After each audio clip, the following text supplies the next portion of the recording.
मैं दोबारा पूछ रहा हूँ पैनल ऑफ चेयरपर्सन है, पैनल में से कौन से चेयरपर्सन सदन में बैठेंगे जब अध्यक्ष का रिमूवल का पिटीशन हो रहा है, ये कहाँ पे डिसाइड हुआ है? नहीं तो एज पर 95(2) the house should determine that which person will act as speaker. House ने डिटरमिन नहीं किया है सर, और ये बार-बार रिकॉर्ड में जाना चाहिए सर। द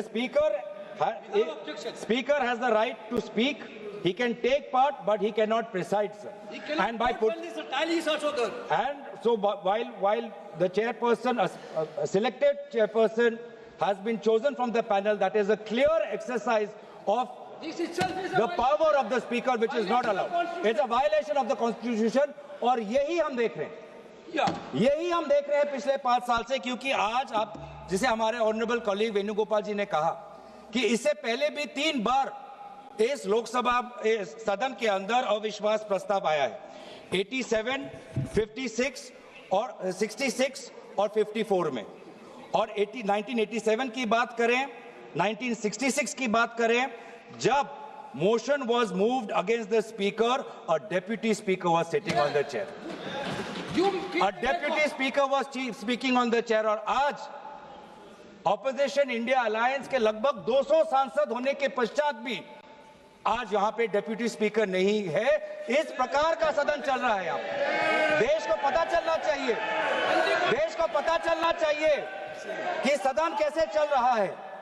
इस सदन के अंदर सर ये माइक भी अब एक अस्त्र बन गया है, ये माइक भी एक अस्त्र है, ये बिल्कुल, ये माइक भी एक अस्त्र है, जिस अस्त्र को यहाँ पे सुविधा के रूप से सत्ता पक्ष को दिया जाता है और विपक्ष को, विशेष रूप से एलओपी को, उनके अफवाह बोलने के लिए ये माइक उनको नहीं मिलता, ये माइक नहीं मिलता, ये माइक नहीं मिलता, ये आरोप नहीं है, ये यही मोशन है, ये आरोप नहीं है, यही मोशन है।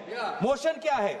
That this house, having taken into consideration the conduct of the speaker of the house as regards disallowing the leader of the opposition and other opposition leaders to speak. कैसे disallow होता है? जब mic ही आप लोग देते नहीं हो, जब माइक ही नहीं आता है, ऐसे डिसअलाउ होता है। आज देश को पता चलना चाहिए किस प्रकार से ये लोकतंत्र चल रहा है, किस प्रकार से सदन की नियमों का उल्लंघन हो रहा है, किस प्रकार से संसद का और सदन की मर्यादा का उल्लंघन हो रहा है। ये सर, ये रेजोल्यूशन किसी विशेष व्यक्ति के खिलाफ नहीं है, और हम दुखी भी हैं। हमें विशेष रूप से कोई प्रसन्नता नहीं है, कोई खुशी नहीं है, कोई उमंग नहीं है, कोई उल्लास नहीं है इस रेजोल्यूशन को लाते हुए, क्योंकि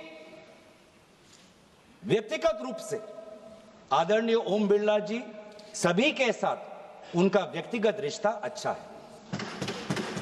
इसीलिए हम दुखी हैं कि हमें आदरणीय ओम बिरला जी के खिलाफ इस प्रकार से अविश्वास प्रस्ताव हमें लाना पड़ रहा है, हम मजबूर हैं।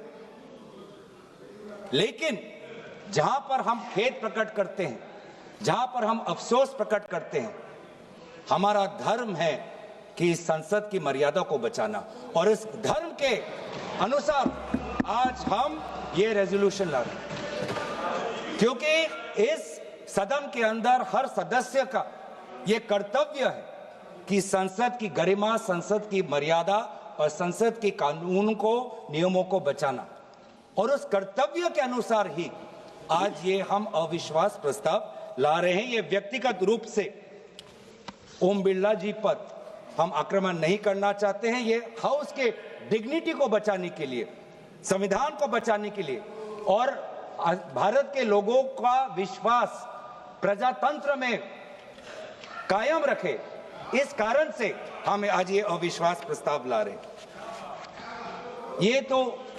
ये जो सदन है, इस सदन को आदरणीय प्रधानमंत्री जी भी कहते हैं कि लोकतंत्र का सबसे बड़ा मंदिर, जिस मंदिर में हम सब प्रवेश कर सकते हैं, चाहे आप वामपंथी सोच के हो, चाहे आप एक छोटे प्रदेश के एकमात्र एक ही सांसद हो, चाहे आप इंडिपेंडेंट हो, चाहे आप बहुत अनुभवी सदस्य हो, चाहे आप युवा सदस्य हो, चाहे आप किसी लिंग के हो, चाहे आप किसी धर्म के हो, चाहे आप किसी भाषा को हो, ये सदन इस की मंदिर का दरवाजा सबके लिए खुला है। और इस सदन के संचालन में आदरणीय अध्यक्ष महोदय का जो कर्तव्य है वो बहुत ही महत्वपूर्ण है। मैंने कहा है कि यहां पे जो बाबा साहब अंबेडकर जी ने सदन के संचालन में लोकसभा अध्यक्ष के कि उनका क्या दायरा होना चाहिए, जब उसके बारे में सोचा तो हमेशा ये कहा कि constitutional morality demands impartiality. Constitution morality demands impartiality. ये भी सोचा गया संविधान के निर्माताओं से that the speaker is not the voice of the government but the custodian of the rights of the entire house।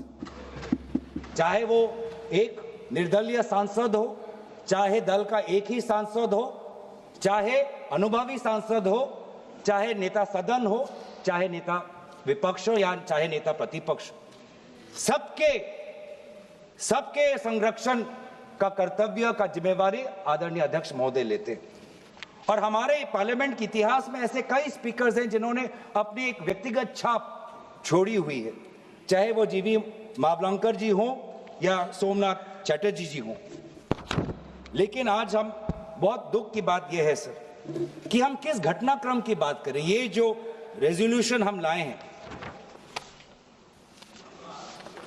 जिसमें disallowing the leaders of the opposition and other opposition leaders to speak, sir,